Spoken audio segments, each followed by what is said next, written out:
Master Virat Kohli ने KL Rahul के साथ मिलकर 165 रन की जो साझेदारी रची, उसकी बदौलत टीम इंडिया ने ये 200 रन का लक्ष्य हासिल किया। अजहर, आप क्या कहेंगे आज की विराट कोहली की इस पारी को देखते हुए कि वो एक कहावत है ना, come with the hour come with the man. जब जरूरत होती है भारत को, कोहली के बल्ले से इस तरह की पारी निकले तब परफॉर्म करके दिखाते हैं। नहीं, बिल्कुल। देखिए, बड़े प्लेयर की फर्क तो यही है कि जब सिचुएशन टेंस होता है, प्रॉब्लमैटिक होता है, तो वहाँ पे आप मैच निकाल के जाते हैं। बट लेकिन यहाँ पे मैं दोनों की, केएल राहुल की और दोनों की बहुत तारीफ कर रहा हूँ कि ये लोग पैनिक नहीं हुए। अगर पैनिक होते तो शायद मेरे ख्याल में रिजल्ट और अलग हो सकता था। बट लेकिन उन्होंने पैनिक नहीं की। जो पाजी ने हर बार कहते थे, स्ट्राइक रोटेट किया उन्होंने। अगर आप देखेंगे तो पहले स्ट्राइक रोटेट किया, बट जो दो शॉट जो कोहली ने खेले वो ग्रीन को, जहाँ पे 2-4 हुए, वहाँ पे ज़्यादा वहाँ से प्रेशर रिलीज़ हो गया। उसके बाद में ऐसा लग रहा था कि ऑस्ट्रेलियन टीम भी थोड़ा सा पीछे हटने लगी।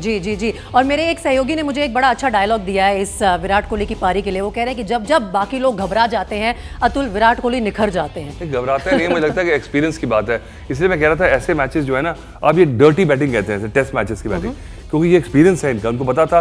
और फिर भी मैं इस जीत का सेहरा ना गेंदबाजों को दूंगा, क्योंकि ये लग्जरी जो सहूलियत प्रदान करी इन दोनों के पास कि टिक के आराम से दोनों की एक समय पे एक 45 की स्ट्राइक रेट था, एक का 55 था।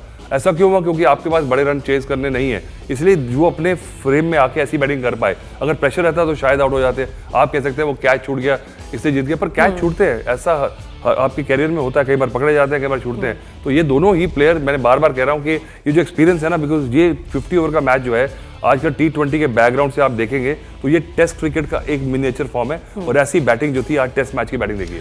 संजय, जो मैंने 2019 के वर्ल्ड कप के सेमीफाइनल का जिक्र किया, उसमें भी कुछ ऐसी ही परिस्थिति थी, लेकिन उसमें एक फर्क था। उसमें जो 3 विकेट गिरे थे, उनके पास कम से कम एक रन था अपने खाते में। आज जो 3 विकेट गिरे, तीनों डक पर आउट हुए। ऐसी परिस्थिति में आप विराट कोहली को करीबी से जानते हैं, आपने इस टीम के साथ काम भी किया हुआ है, क्या कुछ चलता है, किस तरह से वो अपने आप को संभाल कर फोकस करके चलते हैं कि ठीक है, जो दूसरे छोर पे हो रहा है इट्स ओके, लेकिन अब पारी को संभालना मेरी जिम्मेदारी है?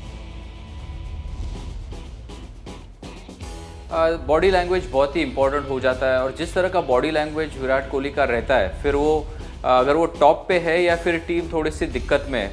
और उन्होंने क्या किया, उन्होंने बिल्कुल कोई चीज़, अपना बल्ला आगे फेंका नहीं, शरीर से आगे फेंका नहीं, काफ़ी ड्रॉप इन किया। देखिए कितने रन्स उन्होंने मिडॉन के दिशा में हल्के हाथों से खेल के लिए, फिर थर्ड मैन की दिशा में भी पूरे बल्ले से नीचे वो ग्लाइड करके वो रन्स लिए। तो कोई भी रिस्क नहीं लिया।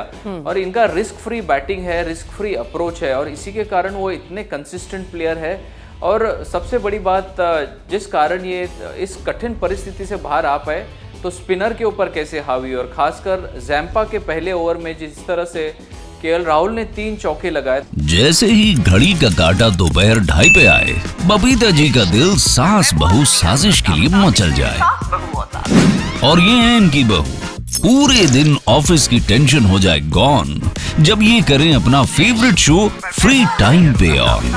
इनकी तरह आप भी देखिए अपना फेवरेट शो अपने टाइम पर, और डाउनलोड कीजिए ABP लाइव ऐप अपने स्मार्ट टीवी पर।